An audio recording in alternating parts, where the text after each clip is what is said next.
पिछले सप्ताह में मैं बाइबल पढ़ने की आवश्यकता को बताया, क्यों बाइबल पढ़ना है। 2 सप्ताह में यही मैं बताया और आज एक लेवल आगे ऊपर जाने के लिए हम आपको सिखाएंगे बाइबल पढ़ना और आज बाइबल मनन करना है। पठन और मनन दोनों को क्या डिफरेंस है ये आज हम आपको बताएंगे। उसके पहले आपको जानना होगा क्यों हमें मनन करना है।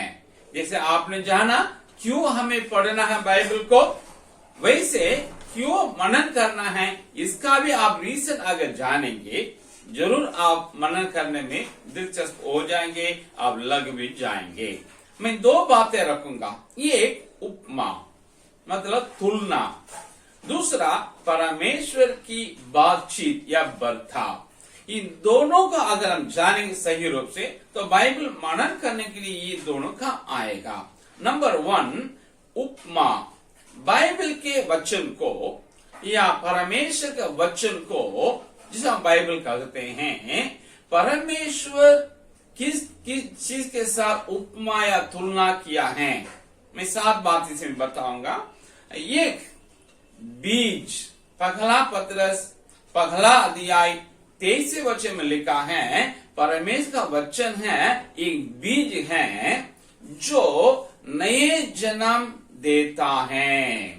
जो कोई इस वचन को विश्वास करेंगे, अपने जीवन में मानेंगे, उतारेंगे, उनके जीवन में एक नए सिरे जन्म होता है आत्मिक तौर से।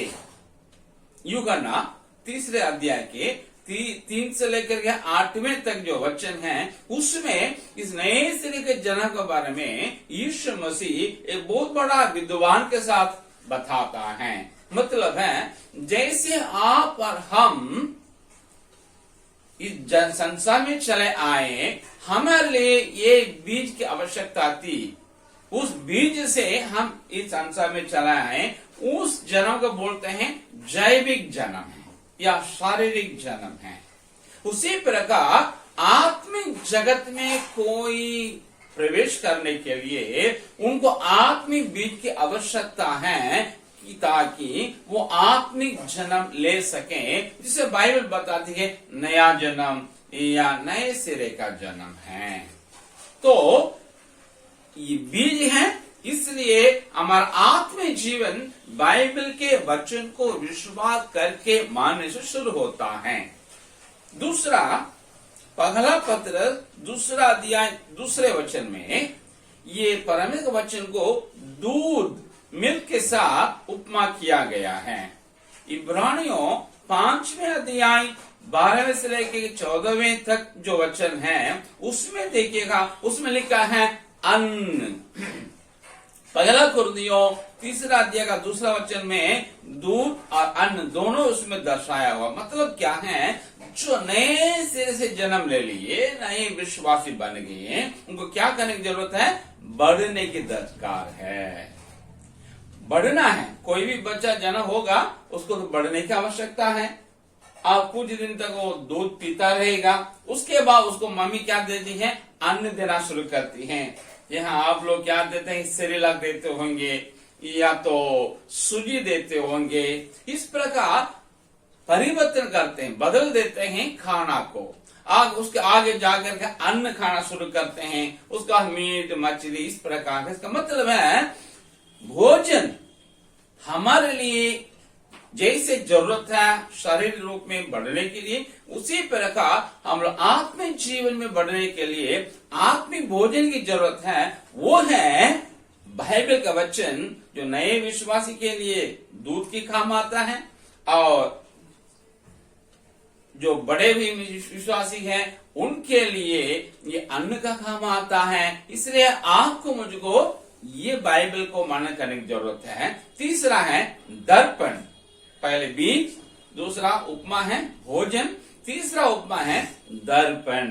याकूब पत्री पहले अध्याय का 23वें 24वें और 25वें वचन में अब देखते हैं एक आईना है। जैसे हम लोग जो कोई अपने चेहरा को सुंदर बनाना चाहते हैं, जरूर हम लोग आईना के सामने खड़े हो जाते हैं, जहां कहीं कमी है या दाग है, ये सबको क्या करते हैं, दूर करते हैं और अपने को सुंदर करते हैं, ताकि हम लोगों के सामने खड़े हो सकें, अपने को पेश कर सकें। इसी प्रकार परमेश्वर के सन्मुख में एक एक जन खड़े होने के लिए, अपने को प्रस्तुत करने के लिए उनको आत्मिक सुंदरता की आवश्यकता है। वो आत्मिक सुंदरता कैसे मिलेगी? घर का जो आईना उसे तो मिलेगा ही नहीं, लेकिन बाइबल को जब पढ़ेंगे, ये वचन से हम अपने खामियों को समझ सकते हैं और समझ कर उसको क्या कर सकते हैं, हम दूर कर सकते हैं। प्रेरितों के काम में 17वां अध्याय 11 वचन, फिर दूसरे तीमुथी के 3 अध्याय 16वें और 17वें वचन में हम देखते हैं, ये वचन जो है, परमेश्वर का वचन जो है, परमेश्वर के प्रेरणा से रचा गया है, ताकि आप और हम अपने को सुधार सकें और अच्छे काम के लिए हम तत्पर हो सकें, हम योग्य हो सके। इसका मतलब है ये बाइबल हमें सुधारता है, पढ़कर मनन करने से हमें सुधारता है। इसलिए सबको इसके सामने खड़े होने की आवश्यकता है। चौथा उपमा है प्रकाश। जैसे दुनिया में कोई ट्रैवल करते हैं, यात्रा करते हैं, पैदल करते हैं, तो उनका रात की वेला में क्या जरूरत है, आपको एक टॉर्च लाइट की आवश्यकता है, ताकि ना भटक जाए या ना गिर जाए, ना ठोकर खाए। उसी प्रकार हमारा जीवन जो है एक आत्मिक यात्रा है। इस आत्मिक यात्रा में हम लोग अंधकार से भरे हुए एक जगत में यात्रा कर रहे हैं, तो आगे जाने के लिए आपको मुझको रास्ता दिखने के लिए एक टॉर्च की आवश्यकता आत्मिक रूप में, वो है परमेश्वर का वचन है। इसे भजन संहिता 119वें अध्याय के 105वें वचन में लिखा हुआ है। जब कभी ये टॉर्च को इस्तेमाल करके हम आगे बढ़ेंगे, हम कभी ठोकर ना करेंगे, कभी ना भटक जाएंगे। हमारा जो गोल है, हमारा जो डेस्टिनेशन है, हम वहां तक पहुंच जाएंगे। पांचवा जो है वो आग के साथ परमेश्वर के वचन को उपमा किया गया है यिर्मयाह नबी की किताब 23वें अध्याय के 29वें वचन में। उसी वचन में आपको परम का वचन को हथौड़ा के साथ भी तुलना किया गया है। जैसे मनुष्य है, हम लोग नरम नहीं है, आमतौर से इंसान नरम नहीं है, बहुत कठोर व्यक्ति है। इसलिए परमेश्वर के पास आता जल्दी नहीं आता है। आने के बावजूद भी, विश्वासी होने के बावजूद भी कई बार आप और हम विश्वासी लोग क्या करते हैं, बाप को मानते नहीं है। जहां हमारे ठोकर मतलब चोट पहुंच जाएगा सोचते हैं, वहां हम लोग क्या करते, थोड़ा मान नहीं लेते, या बच्चों का अपने और अपने तरीका से क्या करते हैं, उसको मोड़ने का हम कोशिश करते हैं। तो हम लोगों को जो विश्वासी बन गए हैं, उनको क्या करने की आवश्यकता है, बनाने की आवश्यकता है।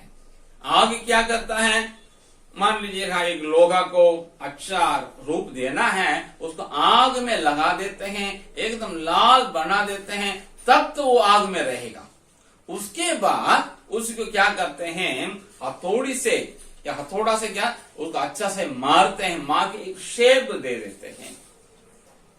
इतना कठोर लोहा को भी आग हथौड़ा दोनों मिलकर के नरम करके उसका आकार दे सकता है। उसी प्रकार इंसान जो जिसका दिल है कठोर है, उसको मांस हृदय के रूप में बनाने के लिए, उसको एकदम साफ और मुलायम बनाने के लिए आत्मिक आग और हथौड़ा की जरूरत है।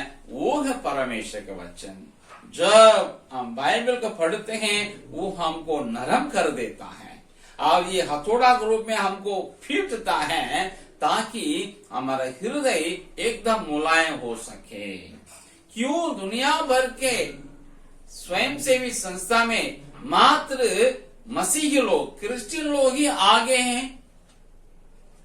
यही है, बाइबल को पढ़ते हैं, उनके कठोर दिल भी नरम हो जाता है, वे दूसरों को देख के तरस करना शुरू करते हैं अपने प्रभु के समान। इसलिए वे समाज सेवा शुरू करते हैं, अपने पैसा, अपना रुपया, अपना धन उसमें क्या करते हैं, खर्च करते हैं।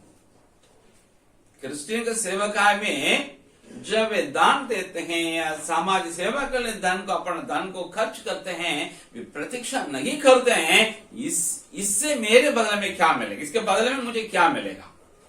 क्यों बाइबल सिखाती है देने के लिए, न कि उससे कुछ प्रतीक्षा करके पाने के लिए। लेकिन जब गैर मसीही लोग स्वयं सेवी संस्था चलाते हैं, वे हामी को देख के चलाना शुरू किए और वो यही देखते हैं, अगर मैं ये सेवा देंगे लोगों को मेरे लिए क्या मिलेगा। कई गैर मसीही स्वयं सेवी संस्था जो है पेपर में ही काम करता है, लेकिन क्रिश्चियन का पेपर में इसलिए काम नहीं करता है, सचमुच में काम करता है, बाइबल को पढ़ता है, नरम हो गया है और उसका आखिर मिल गया और वो समाज सेवा करते हैं, साथ ही साथ परमेश्वर की सेवा भी करते हैं। और आखिरी सातवां उसमें है, तलवार के साथ भी परमेश्वर वचन को तुलना किया हुआ। इब्रानियों 4:12 में हम देखते हैं वो तलवार के समान है। हमारे आत्मा, हमारा प्राण, हमारा देह को एक अलग थलग करने वाला। जब कभी पढ़ेंगे ये तीनों में परमेश्वर वचन काम करेगा तो हमारा रूपांतरण आत्मा में भी हो जाता है, प्राण में भी हो जाता है, शरीर में हमारे चाल चलन सारी चीजें में हो जाता है। और न केवल हम स्वयं पर, खुद पर इसका प्रभाव डालेंगे, लेकिन शैतान से भी जीत, उसको भी हारने के लिए, उसको भी हराने के लिए, हम उस पर जीत प्राप्त करने के लिए, जय प्राप्त करने के लिए ये परमेश्वर का वचन ही काम में आता। आपको पता है यीशु मसीह को जब शैतान ने, परीक्षा करने वाले ने लेकर 40 दिन परीक्षा किया तो क्या किया, एक एक वचन को ही लेकर आया यीशु मसीह के पास, अगर तू परमेश्वर का पुत्र है तो ऐसा करो। इसमें लिखा है तुम्हारे भाई पत्थर में ठेस ना लगे, इसलिए स्वर्गदूत हाथों में हाथ उठा के ले जाएंगे, लिखा है, इसलिए तुम खुद हो। मतलब तीनों चीज, तीनों वहां संदर्भ लिखा हुआ है, सब में वो बाइबल का वचन को ही लेके आया। देखिए हम लोग पादरी लोग स्टडी देते हैं, बड़े बड़े पादरी लोग स्टडी देते हैं, लेकिन शैतान भी हम लोग स्टडी देने के लिए क्या करता है, वो यीशु को छोड़ा नहीं स्टडी देने में, आपको मुझे थोड़ा छोड़ेगा। उस शैतान का यीशु मसीह कैसे जीता है, लिखा है, ऐसा भी तो लिखा है, ऐसा भी तो लिखा है। हर ये वचन को क्या किया, यीशु मसीह खोड़ करके उसको एनकाउंटर किया। हम देखते हैं यीशु मसीह जीत लिया, शैतान हार गया और भाग भी गया है। आप और हम बाइबल को इसलिए मनन करना पड़ेगा, ये बीज है। अगर हम गैर मसीही, गैर ईसाई हैं, मेरे जीवन में नया जन्म होने के लिए, अगर मेरा नया जन्म हो गया, नए विश्वासी हैं, मुझे दूध का काम यही वचन देता है, और आप पक्का विश्वासी है और मुझे मजबूत करने के लिए यही मेरा भोजन है। अब मैं अच्छे विश्वासी बन गया, और अच्छा बनने के लिए, परमेश्वर सन्मुख में खड़े होने के लिए, अपने को सुधारने के लिए ये दर्पण के सामने खड़े हो जाएं, और मेरे विश्वास की इस यात्रा में आगे बढ़ने के लिए ये वचन की रोशनी में हम आगे बढ़ते जाएं। और जब कभी हम विश्वास होने के बावजूद भी, हम परमेश्वर दास होने के बावजूद भी कितने बार हम कठोर हो जाते हैं, मेरे स्वभाव होने के कारण, उन सारे वक्तों में हमें नरम बनाने वाला, हमें आंखा देने वाला यही वचन है, और मेरे जीवन में परिवर्तन का काम करने के लिए, और मैं आत्मिक जीवन में शैतान को हरा करके हम जीत उस पर हासिल करने के लिए ये तलवार काम करता है। ये यही वजह है हम बाइबल को मनन करने की जरूरत है। दूसरा रीजन हम बताएंगे, पहले उपमा बताए थे किन चीज के साथ वचन को उपमा हुआ है। अब है परमेश्वर बातचीत करता है, सचमुच में हमारा परमेश्वर जीवित परमेश्वर है। हमारा परमेश्वर आपको मुझको अपने खांधे के ऊपर रख करके उठा के ले जाने वाले परमेश्वर, ना कि हम उनको उठाने की जरूरत है। हमारा परमेश्वर हमें पहनाने वाला परमेश्वर, ना कि हमें उसको पहनाने की दरकार है। हमारे परमेश्वर आपको मुझको खिलाने वाला पिलाने वाला है, ना कि हम उसको खिलाना पिलाने की दरकार है। हमारा परमेश्वर पवित्र है और ज्योति है, इसलिए हमें पवित्र रहने के लिए कहता है और हमें ज्योति में चलने के लिए कहता है और हमें ज्योति में तब्दील भी कर दिया है। यह है किसी दूसरे जिन्हें देवी देवता ईश्वर प्रभु कहलाते हैं या मानते हैं, उनके पास नहीं है। इसलिए हमारा परमेश्वर अलग है सारे देवी देवताओं से, सारे ईश्वरों से, सारे प्रभु कहलाने हर एक व्यक्ति से। उसमें यह है हमारा परमेश्वर बातचीत करता है, संगति रखता है। हम जानते हैं अदन की वाटिका में ये परमेश्वर ने क्या किया है, रोज वहां आया करता था ताकि आदम और हव्वा के साथ संगति रखें। लोग सोचते हैं परमेश्वर को देख नहीं सकता है इसलिए कुछ भी करें, लेकिन हमारा बाइबल बताते हैं आपके मेरे परमेश्वर आपसे मुझे संगति रखता है और हम उसे बर्ताव भी करता है, बातचीत भी करता है। तो कैसे बातचीत करता है? 5 तरीकों में परमेश्वर अपने लोगों से बातचीत करता है। नंबर 1, वातावरण के द्वारा परमेश्वर हमसे बातचीत करता है। निर्गमन 2 अध्याय 14 और 15वें वचन को पढ़ेंगे, अभी नहीं। उसके बाद इब्रानियों 11वें अध्याय 27 को पढ़ेंगे और इन दोनों का आप अगर तुलना करके देखेंगे तो मालूम होगा परमेश्वर वातावरण के द्वारा कैसे बर्ताव किया। आपको मालूम है जब हमारे मूसा ने बड़ा हुआ उम्र में, समझ में, सब चीज में 40 उम्र जब हो गया, 40वां साल हो गया, तो राजमहल से उतर करके जमीन में गया। उनको पता था मैं इब्री हूं, इसलिए वो इब्री लोगों से मिलने जुलने के लिए गए। सब तो वहां दासत्व के काम कर रहे थे।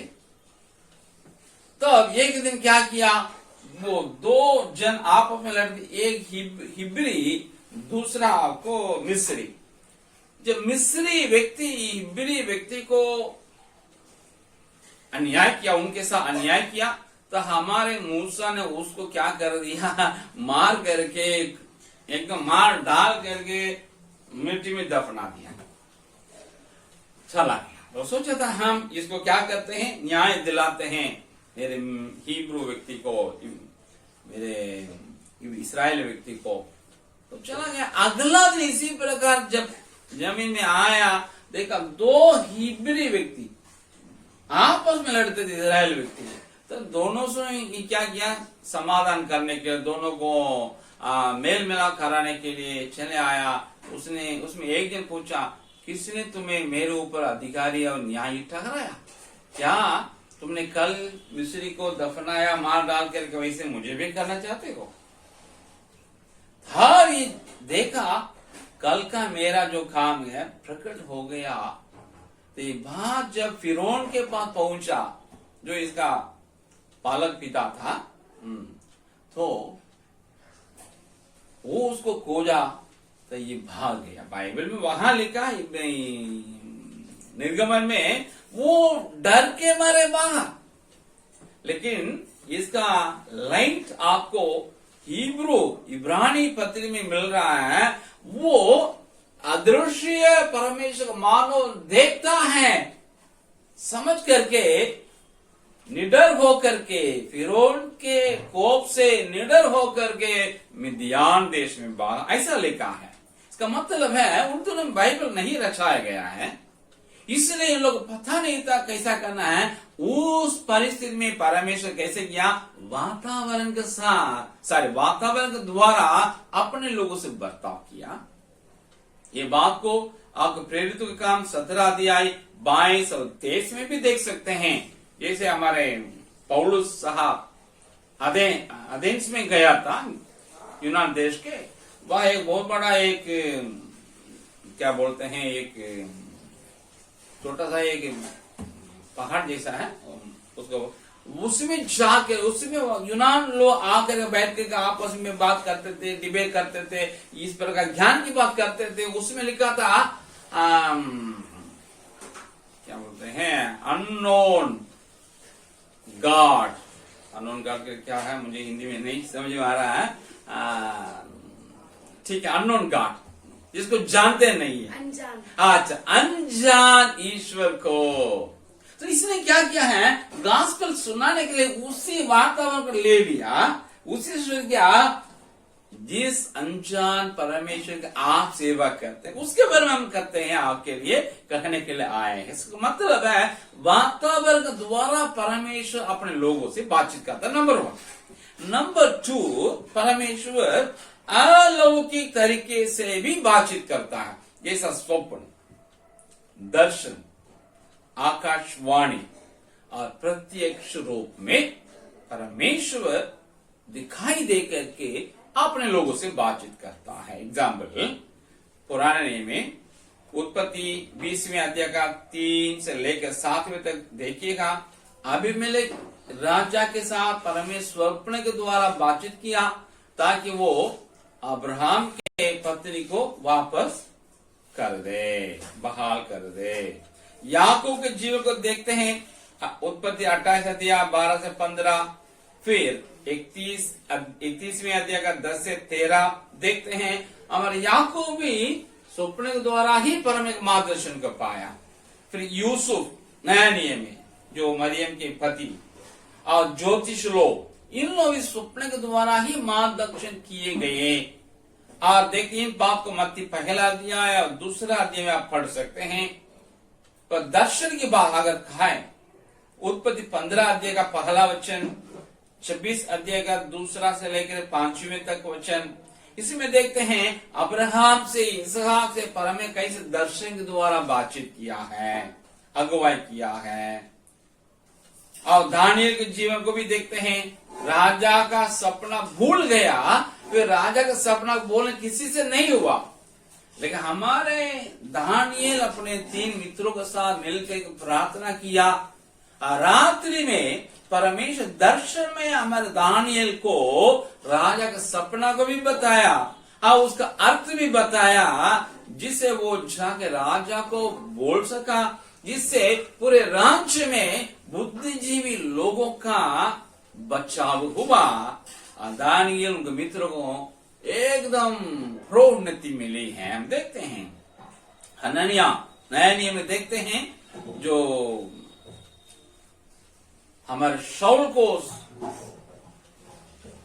बपतिस्मा दिया, हनन्याह उससे भी, और कुरनेलियुस जो सेनापति था उससे भी, और पतरस से भी, और पौलुस साहब से भी परमेश्वर दर्शन द्वारा भी बातचीत किया है, जिसको आप प्रेरितों का अध्याय 9वें अध्याय 10 से 16 में पढ़ सकते हैं, जिसमें हनन्याह के बारे में लिखा है।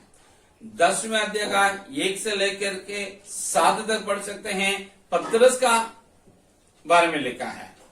फिर 9 से 16 10वें अध्याय का 1 से 7 में कुरनेलियुस से कैसे बात किया परमेश्वर दर्शन का, वो है। और 9 से 16 में आप पढ़ सकते हैं कैसे परमेश्वर ने पतरस से बातचीत किया।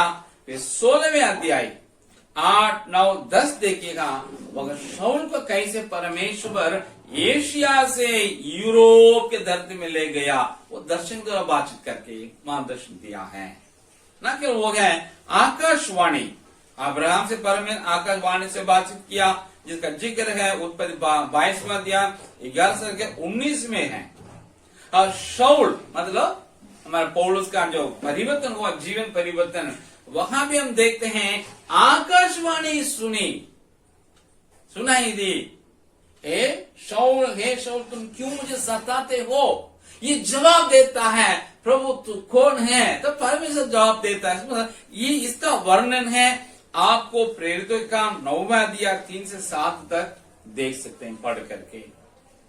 ना केवल आकाशवाणी, प्रत्यक्ष रूप में भी परमेश्वर बातचीत करता है। अब्राहम से उत्पत्ति 12 अध्याय 7 में और 17वां अध्याय के 1 में लिखा है, स्वयं परमेश्वर के सामने दिखाई देकर बातचीत किया है। मूसा से आपको मालूम ही है, परमेश्वर जलता हुआ झाड़ी में दिखाई देकर बातचीत किया है, जिसका वर्णन निर्गमन 3 का 1 से 22 तक है। और गिदोन, उनसे भी परमेश्वर स्वयं प्रत्यक्ष में दिखाई दे करके उसको लोगों को इजराइल को छुड़ाने का नियुक्त किया है। उसका वर्णन न्यायों 6 अध्याय के 11 से 23 वचन में पढ़ सकते हैं। और न केवल वो है, आप जकरिया जो नया नियम में देखते हैं, मरियम के रिलेशन या यूहन्ना बपतिस्मा देने वाले के पापा हैं, उससे जिब्राइल स्वर्गदूत दिखाई देके के बातचीत किया है। फिर आगे जाकर के देखते हैं उसी अध्याय में 26वें वचन से लेकर के हम पढ़ेंगे तो मरियम से भी इसी प्रकार बातचीत किया जिब्राइल स्वर्गदूत। 38 वचन मतलब लूका पहला अध्याय का 26 से लेकर 38 तक इसको आप पढ़ सकते हैं। तो इस प्रकार वातावरण, अलौकिक तरीके और अपने इन दोनों के द्वारा बातचीत किए। तीसरा है परमेश्वर अपने दास दासी के द्वारा उनके प्रवचन, उपदेश, भविष्यवाणी, परामर्श और वार्तालाप। जैसा अभी हम आपसे प्रवचन देते, शिक्षा देते हैं, इसी में पर आपसे बातचीत करता है। सो इसका हम देखते हैं। उसका चौथा है परमेश्वर अन्य लोगों के द्वारा भी बातचीत करता है। जैसा मूसा जब अपने लोगों से छुड़ा करके लेके आ गया जंगल में, वह इसको मिलने के उसके ससुर यित्रो आता है।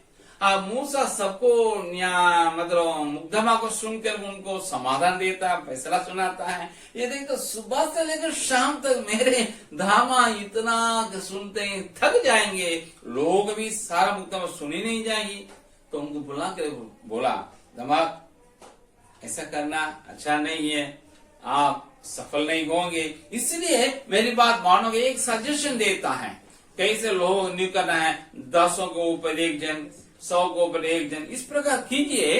कठिन मुकदमा आपके पास आने दीजिएगा, उनको आप दीजिए फैसला। इसका मतलब सबको इसमें इन्वॉल्व होंगे, शामिल होंगे, सबके मुकदमा सुनी जाएगी। हम बाइबल में देखते हैं निर्गमन 18 का 17 से 24 में, मान लिया हमारे मूसा इतना बड़ा दास है, मान लिया है, उसे अडॉप्ट किया, अपने उतारा अपने सेवकाई में। उसी प्रकार आपको प्रेरित काम 5वें अध्याय 33 से लेकर 40 तक जो वचन है, जब हमारे पत्र और याकूब को पकड़ कर ये लोग मारने के लिए कोशिश किए, योजना बनाए, उस समय का वहां का जो महायाजक लोग, तो गमलीएल कर ये बहुत बड़ा शिक्षक था, पुराने नियम के रबी था।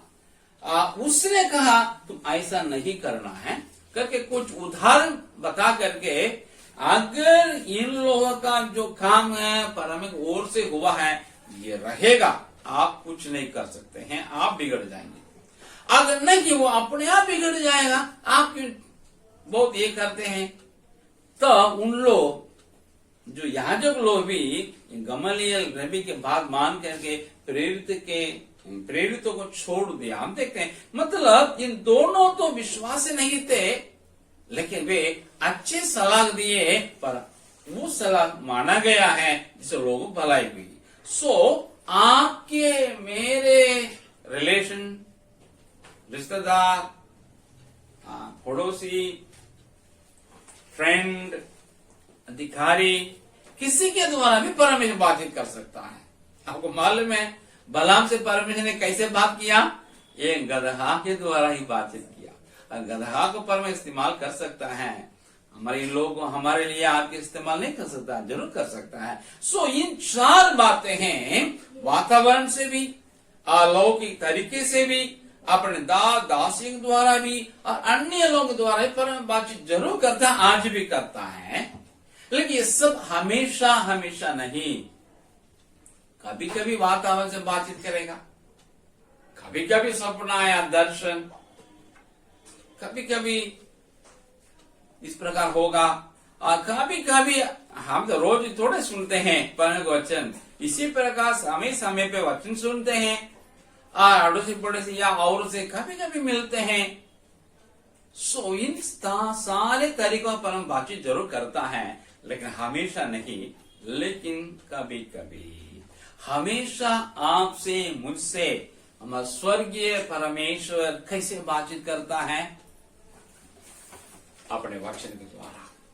ये बाइबल का वचन आपके मेरे हाथों में, आपकी मेरी मातृभाषा में, जिसे आप अच्छे समझ सकते हैं, उपलब्ध है। ये देव भाषा में लिखा ग्रंथ करके उसी भाषा पढ़ने का हमें दरकार नहीं है। अगर ऐसा हो, बहुत लोग कई ग्रंथों को पढ़ ही नहीं सकता, अपने धर्म ग्रंथों को, क्योंकि उनके अपनी भाषा में नहीं, किसी देव भाषा में, आसमानी भाषा में है। लेकिन आप और हम परमेश्वर की अगुवाई को पाने के लिए परमेश्वर अपने वचन को, जिसे इब्रानी भाषा में, आरामी भाषा में और यूनानी भाषा में उन दिन में रचाया था, उसे अनुवाद करके आपके मेरे मातृभाषा में इसलिए उपलब्ध कराया ताकि हम उसकी वाणी को रोज सुन सकें, हम उसके अगुवाई मार्ग को दिन प्रतिदिन पा सकें। हमेशा बाइबल हाथ में रहेगा, पर हमें हमेशा अगुवाई करने का पूरा पूरा संभावना है। जितना बाइबल पढ़ते हैं, पठन, रीडिंग, उतना ये बच्चा हमारे दिल और दिमाग में क्या हो जाता है? बैठ जाता है। सो बाइबल हाथ में नहीं होने के बावजूद भी हार्ड कॉपी के रूप में आप ट्रैवल करते हैं या कोई काम करते हैं, पर हमें इन बच्चों को याद दिलाएगा, तो बाइबल के द्वारा परम बातचीत हमेशा करेगा। सो यही वजह आपको मुझको बाइबल के मनन करने की आवश्यकता है। नंबर 1 उपमा है, कई चीजों को मैं बताया। नंबर 2 परमेश्वर के अगुवाई, मार्गदर्शन, बातचीत है आपसे मेरे साथ। इन दोनों को हम कैसे लागू करेंगे? बाइबल पढ़ते हैं, ये कैसा है? पठन, मतलब रीडिंग। जैसे किताब को पढ़ते हैं, न्यूज़पेपर को पढ़ते हैं, पत्रिका को पढ़ते हैं या किसी लेटर को पढ़ते हैं, इसी प्रकार बाइबल को पढ़ना है, एक बेसिक है, कोई भी पढ़ सकता है, विश्वासी या अविश्वासी। इसे क्या मिलता है? आत्मिक ज्ञान मिलता है। जब एक व्यक्ति इसको मनन करने के लिए शुरू करता है, मतलब नर्सरी से प्राइमरी में चला जाता है, तो ये बात को समझना शुरू करता है। ये एक आत्मिक अभ्यास है। अंग्रेजी में बोलते हैं मेडिटेशन, बाइबल मेडिटेशन, हिंदी में बाइबल मनन। ये एक आत्मिक अभ्यास है, ना कि धार्मिक अभ्यास। लोग बोलते हैं मेडिटेशन को कोई दूसरा अर्थ बोलते हैं, दूसरे धर्म वाले, वो अर्थ ये नहीं, हम लोग का मेडिटेशन इंग्लिश शब्द है, वो हम लोग का है। सो बाइबल का है। बाइबल को मेडिटेट करने का मतलब आंख बंद करके ऐसा नहीं। बाइबल का मेडिटेशन करने के लिए समझ को इस्तेमाल करना है, दिल को इस्तेमाल, विश्वास को इस्तेमाल करना है, जानकारी को इस्तेमाल करना है, समझते हुए होश में होकर के इसको हम मेडिटेट करना है। पुराने नियम में मेडिटेशन का मतलब, बाइबल मनन का मतलब एक वचन को बार बार बोलते रहना मन में। नया नियम में मेडिटेशन का मतलब उसको समझना है। क्रिश्चियन को बाइबल को समझना है। ये समझने से क्या होता है? दिन प्रतिदिन हमारे मार्गदर्शन मिलता है आगे बढ़ने के लिए। इससे हमारे व्यक्तित्व में परिवर्तन होता है, सोच विचार में।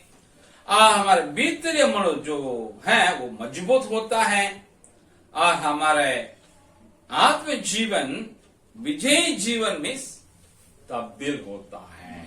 क्रिश्चियन लाइफ एक हारा हुआ जीवन नहीं, एक विजय का जीवन है। ये सब बाइबल के मनन से ही संभव है। इसके लिए हमें क्या करना है, बाइबल मनन कैसे करना है, यहाँ कई तरीका है। मैं आपको एक आसान तरीका आज बताऊंगा। अवलोकन नंबर 1, व्याख्या नंबर 2, अनुप्रयोग नंबर 3। हम जब कभी मनन करने के लिए बैठते हैं, 3 बातों को हम क्या करना है, लागू करना है, प्रैक्टिस करना है। पहले अवलोकन करें, उसके बाद उसका व्याख्या करें, उसके बाद अनुप्रयोग अपने जीवन में करें। अंग्रेजी में बोलते हैं observation, interpretation and application method, short में OIA मेथड। उसको छोड़ दे इंग्लिश के लिए, हम आपके हिंदी में अनुवाद करें। अवलोकन, व्याख्या और अनुप्रयोग तरीका। ये कैसे करेंगे आप हमसे पूछेंगे, मैं जल्दी आपको पूरा कर लेते हैं इसको। नंबर 1, आपसे मैंने कहा एक सिलसिलेवार तरीके से बाइबल को पढ़ने के लिए कहा था। अगर ऐसा पढ़ते आएंगे, मान लीजिए आज 3 अध्याय पढ़ लिए, उसमें से आप क्या करेंगे, ये छोटा सा परिच्छेद पैसेज को चुन लीजिएगा। एग्जाम्पल हम बताते हैं, लूका 19वां अध्याय पढ़ते हैं, बचौड़ा अध्याय है, तो उसमें कई घटनाएं हैं, कई बातें हैं। आगे हिंदी बाइबल सुंदर ढंग से हेडिंग शीर्षक दिया हुआ है, जो हमारा तमिल बाइबल में नहीं है। आपके यहाँ लिखा हुआ है, हर एक चीज में हेडिंग नीचे आप पढ़ सकते हैं। उसमें आपको उस पैसे को चूज कीजिएगा। हो सकता है आप जक्के के जीवन के बारे में अध्ययन करना तो उसी को चूज कीजिएगा, और उसके बाद वाला बार बार बोलते रहना मन में। नया नियम में मेडिटेशन का मतलब उसको समझना है। क्रिश्चियन को बाइबल को समझना है। ये समझने से क्या होता है, दिन प्रतिदिन हमारे मार्गदर्शन मिलता है आगे बढ़ने के लिए। इससे हमारे व्यक्तित्व में परिवर्तन होता है, सोच विचार में।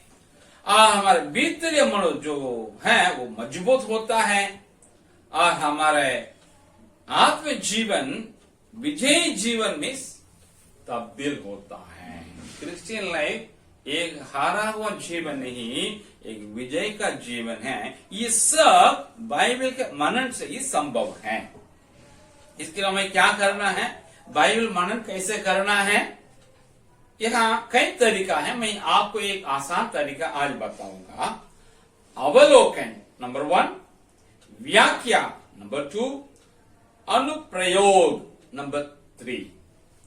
हम जब कभी मनन करने के लिए बैठते हैं, 3 बातों को हम क्या करना है, लागू करना है, प्रैक्टिस करना है। पहले अवलोकन करें, उसके बाद उसका व्याख्या करें, उसके बाद अनुप्रयोग अपने जीवन में करें। अंग्रेजी में बोलते हैं observation, interpretation and application method, short में OIA मेथड। उसको छोड़ दे इंग्लिश के लिए, हम आपके हिंदी में अनुवाद करें। अवलोकन, व्याख्या और अनुप्रयोग तरीका। ये कैसे करेंगे आप हमसे पूछेंगे, मैं जल्दी आपको पूरा कर लेते हैं इसको। नंबर 1, आपसे मैंने कहा एक सिलसिलेवार तरीके से बाइबल को पढ़ने के लिए कहा था। अगर ऐसा पढ़ते आएंगे, मान लीजिए आज 3 अध्याय पढ़ लिए, उसमें से आप क्या करेंगे, ये छोटा सा परिच्छेद पैसेज को चुन लीजिएगा। एग्जाम्पल हम बताते हैं, लूका 19वां अध्याय पढ़ते हैं, बचौड़ा अध्याय है, तो उसमें कई घटनाएं हैं, कई बातें हैं। आगे हिंदी बाइबल सुंदर ढंग से हेडिंग शीर्षक दिया हुआ है जो हमारा तमिल बाइबल में नहीं है। आपके यहाँ लिखा हुआ है, हर एक चीज में हेडिंग नीचे आप पढ़ सकते हैं। सो उसमें आपको उस पैसे को चूज कीजिएगा। हो सकता है आप जक्के के जीवन के बारे में अध्ययन करना तो उसी को चूज कीजिएगा। और उसके बाद वाला जो है फरीसी है ना, फरीसी के जीवन के बारे में, और फरीसी और क्या बोलते हैं,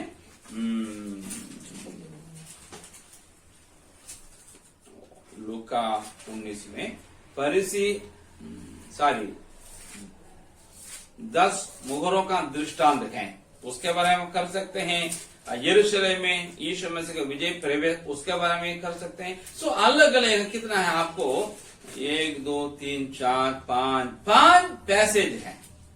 लूका 19 में चुंगी लेने वाला के बारे में लिखा है, 10 मुहरों के बारे में लिखा है, यरूशलेम यीशु मसीह का विजय प्रवेश के बारे में लिखा है, यरूशलेम के लिए यीशु मसीह विलाप के बारे में लिखा है, और मंदिर से व्यापारियों का निकाला जाना, कैसे यीशु निकाल जा। ये 5 पैसेज है, 5 हेडिंग है। किसी एक को आप क्या करना होगा, चूज करना होगा। डेली रीडिंग, उसमें से एक छोटा सा परिचय निकालिएगा।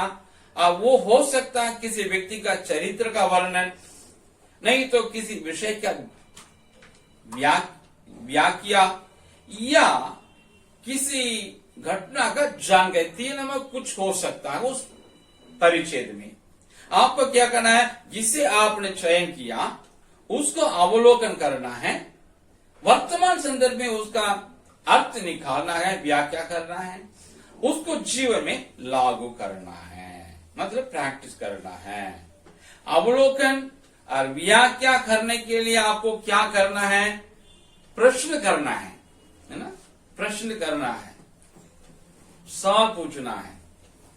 मैं 10 क्लास में पढ़ने के बाद हमारे सर ने बताए थे, हिस्ट्री सर, कन्फ्यूशियस ने बताया, चीन का बहुत बड़ा दर्शनीय व्यक्ति है, फिलोसोफर है, किसी भी चीज को जैसे तैसे सुना नहीं, प्रश्न करो, क्यों, कैसे, कब।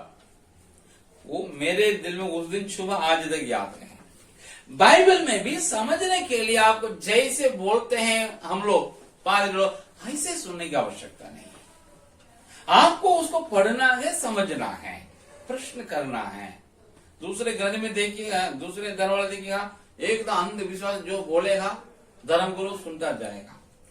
क्रिश्चियनिटी में भी वैसे ही है, कैथोलिक में देखिए वैसे ही है, कई प्रोटेस्टेंट चर्च का भी वैसे ही लोग हैं, आज पेंटिकल चर्च में भी वैसे ही लोग सुनते हैं, वो पढ़ते नहीं है लेकिन मान के चले जाते हैं। लेकिन बाइबल बताती है आपको मुझको प्रश्न करना, किसी चीज को समझने के लिए क्या प्रश्न करें। नंबर 1, क्यों, क्या, कौन, किसको, कहा, कब, कैसे। ये 7 प्रश्नों का पूछिएगा, उसका उत्तर ही आपके लिए परमेश्वर की वाणी उस दिन के लिए। एग्जाम्पल मैं बताता हूं, पीडीएफ भेज दिए, आप पीडीएफ लेकर के देखिएगा। अगर किसी चरित्र का वर्णन है, जैसे जक्कई के बारे में लिखा है, आपको अवलोकन के लिए एग्जाम में बताते हैं, यही करना ऐसा नहीं, आप अपने रचनात्मक ढंग से आपके वातावरण के अनुसार आप पूछिएगा। नंबर 1, इस परिच्छेद में मुख्य कथा पात्र कौन है, उसने क्या किया, कहां किया, कब किया, कैसा काम किया, ऐसा प्रश्न पूछेगा। ये अवलोकन देखते देखते ये सबका प्रश्न का उत्तर मिल जाएगा। नंबर 2, व्याख्या करना है, उसके लिए क्या प्रश्न पूछ सकते हैं। ये मुख्य कथा पात्र कौन हम समझ में आ गया, तभी पूछना है ये किसका प्रतीक है, ये क्या चीज को दर्शाता है ये व्यक्ति, ये कथा पात्र हमसे क्या करता है या मुझे क्या सिखाता है, ये व्याख्या।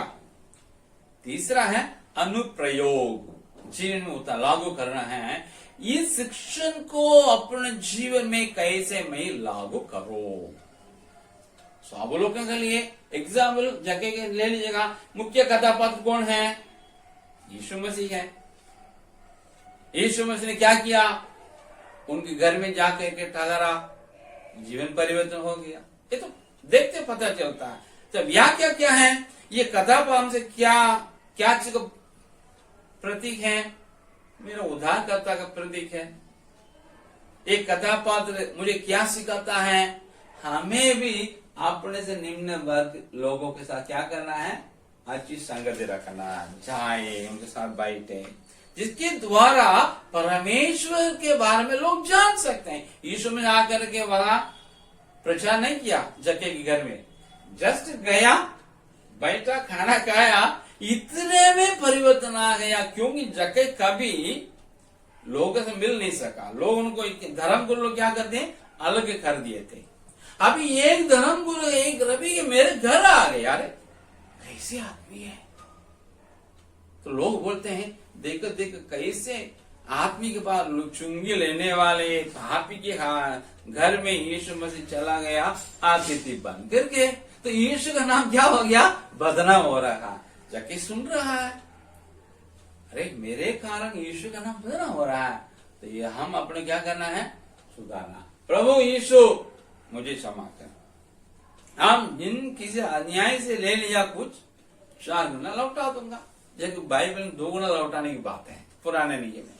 ये व्यक्ति आगे बढ़ के बोला हम 4 गुना लौटा देंगे, और बोल रहा है हाँ अपने घर में आज को कंगालों को दूंगा। अभी कभी कंगाल का सोचा ही नहीं, विचार किया ही सब कैसे बटोरेंगे, पैसा बटोरेंगे, कैसे सरकार को लूटेंगे, कैसे लोगों को चकमा देंगे। ये व्यक्ति आज देख रहा इतने गरीब लोग मेरे चारों तरफ मेरे एरिगो में है, तो हमको क्या करना होगा? देना होगा। यीशु में अगर मेरे घर में आ गया उतर करके नीचे, हमें उतर के उनके पास जाना होगा ताकि उनको परिवर्तित करें। सो ये है व्याख्या, व्याख्या नहीं, यीशु मसीह को देखते ही, उनके एक्टिविटी देखते ही वो परिवर्तित हो गया बिना प्रचार सुन करके। तो हमें कैसे लागू करें? अब तक हम अपने को भटाकी समझते हैं, धनवान समझते हैं, शिक्षित समझते हैं, लेकिन इन लोग हम क्या सोचते हैं? अनपढ़ है या गरीब है। आज हमको क्या करना है? गरीब के पास जाए, प्राप्त उनसे बातचीत करें। धनवान है, अगर शिक्षित है, आशिक लोगों के साथ बातचीत करें, उनको भी शिक्षा दें, कुछ काम करें। ये है अनुप्रयोग। अवलोकन के लिए कुछ प्रश्न करें, या क्या करें उसको आज के संदर्भ में हमारे साथ, उसके बाद हम अपने जीवन में उतारेंगे। तो इन प्रश्न का उत्तर एक नोट में, कॉपी में लिख दीजिएगा, तो हो गया। उस दिन के लिए आपके लिए परमेश्वर की वाणी हुई है, परमेश्वर के मार्गदर्शन वही है। इस प्रकार करते करते जाएंगे ना, 15 दिन के बाद आप में मुझे बहुत परिवर्तन आ गया होगा। 1 महीना में और परिवर्तन रूपांतरण आ गया होगा। और हमारा पास कॉपी में इन प्रश्नों का उत्तर भी हम लिखे रखे हैं, तो हमारे पास क्या रहेगा? प्रचार करने के लिए भी हमारे पास स्टफ होगा, सामग्री होगा। हम किसी को बताने के लिए हमारे पास सामग्री होगा। इसलिए आप अवलोकन करें, जिस अध्याय को पढ़ लिए, एक परिच्छेद को लेकर के अवलोकन करें प्रश्नों के द्वारा, उसका व्याख्या करें प्रश्नों के द्वारा, और उसका जीवन लागू करें प्रश्न के द्वारा। तो इसी का बोलते मनन, बाइबल मनन। पठन अलग है, मनन अलग। पठन से खोपड़ी बड़ा होगा, मनन करने से हमारा दिल विशाल होगा। हम क्रिश्चियन के लिए दोनों बराबर होने की जरूरत है, जो अविश्वास के पास नहीं है। इसमें दूसरा है, आपको अगर जो परिचित आपने चूज किया है वो किसी व्यक्ति का चरित्र का वर्णन नहीं है, या किसी विषय का स्पष्टीकरण है, तो उसके लिए आप ऐसा प्रश्न करेंगे अवलोकन के लिए, ये परिचित का विषय क्या है, इसके द्वारा इस परिचय किसके बारे में समझाता है, एग्जाम्पल बता रहे हैं। और व्याख्या के लिए मैं इस विषय से क्या सबक सीख सकता हूं। जहां तक यह विषय है, मैं आज कहाँ खड़ा हूं, ऐसा आप व्याख्या करेंगे तो उत्तर मिलेगा। इस शिक्षा को मैं अपने जीवन कैसे लागू करें करके अनुप्रयोग प्रश्न करें, उत्तर मिल जाएगा। आपको इस पैसेज के द्वारा भी परमेश्वर का मार्गदर्शन मिलेगा। या किसी घटना की जानकारी है, एग्जाम्पल जो सामरी व्यक्ति है जो डाकुओं के हाथ में गिर गया था, उसको उस वर्णन देखिए लूका 10वां अध्याय में है, वो किसी घटना का जानकारी देती है। वहां के लिए आप अवलोकन के लिए ये प्रश्न कर सकते हैं, ये कहां, कब, क्यों और कैसा हुआ। व्याख्या के लिए ऐसा पूछ सकते हैं, ये मुझे क्या सिखाता है। अनुप्रयोग के लिए ये प्रश्न कर सकते हैं, इस शिक्षा को अपने जीवन में कैसे मैं लागू करो।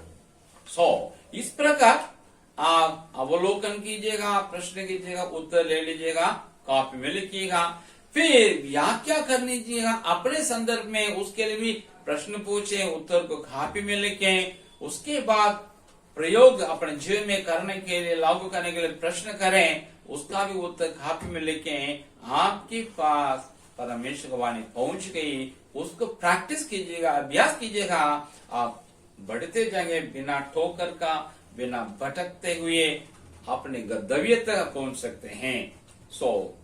आपसे मैं यही करूंगा, आप आज से लेकर के मनन करने के लिए कोशिश कीजिएगा, कदम उठाइएगा, परमेश्वर आपको आशीष करेंगे।